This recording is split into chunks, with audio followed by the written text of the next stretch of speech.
On Monday, I got an emergency phone call from a neighbour just up the road. His own hedge cutter had given up, so he asked me to come and trim because the fencing man was already there and standing waiting, so I went and did that little job. I had never actually seen one of these actual hydraulic heads putting the posts in, other than with this man here.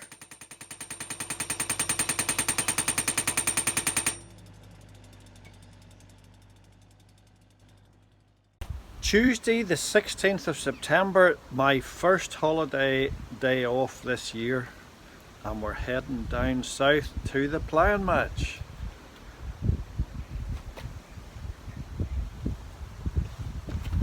Well prepared. Now the Southern Ploughing Match is a huge show, the Irish Vintage Society here, and they even have a pike on the stand here, see it? But you couldn't even afford the vintage stuff, everything's so dear.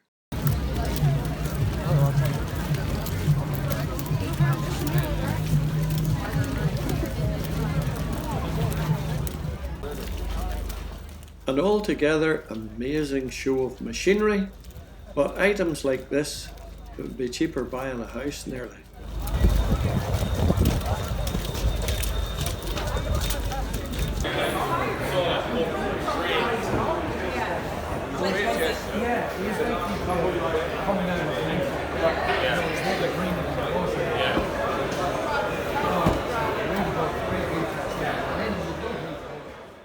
This here is a man called Beattie, and he runs a YouTube channel about sheep, and he's invented a little sheep warning collar if the sheep are getting worried. So Barbara enjoys talking to him and watches his YouTube channel.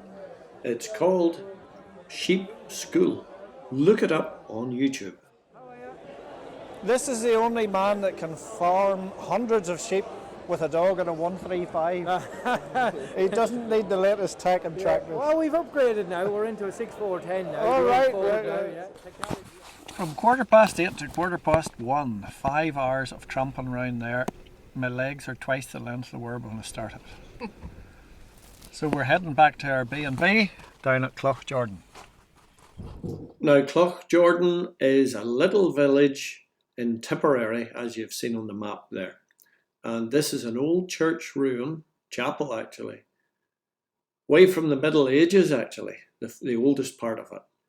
And then as we fly over the old graveyard here, just coming into sight at the corner of the field here is our little bed and breakfast, or self-catering should I say, cottage or little house. Beautiful little place. It's called Mizzle Cottage.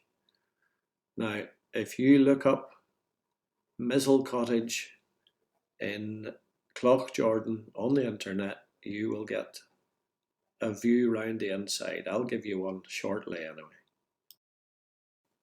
I like to hear a little bit of history when I'm in an area anywhere. And, you know, history's very divisive, especially in the Irish end of things. But here we are.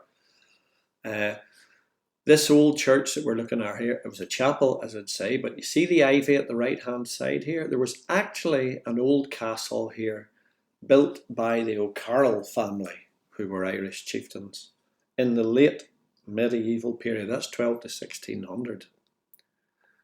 And the castle was demolished, and then this end wall here with the ivy on it, that was the building of a chapel. And then this later chapel was added on years later, and then the Church of Ireland took it over. So in the graveyard we have all folks buried. There's Methodist people in it, there's Catholic folk in it. It's a joint graveyard, and as you can see there's some fresh burials in it there still. But an ancient old place. It's gutted out on the inside, very little left, but a beautiful site.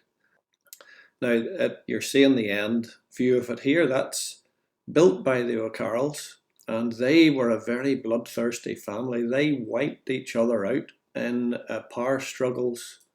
They murdered some of them when they were sleeping, different family members, in a joust for power.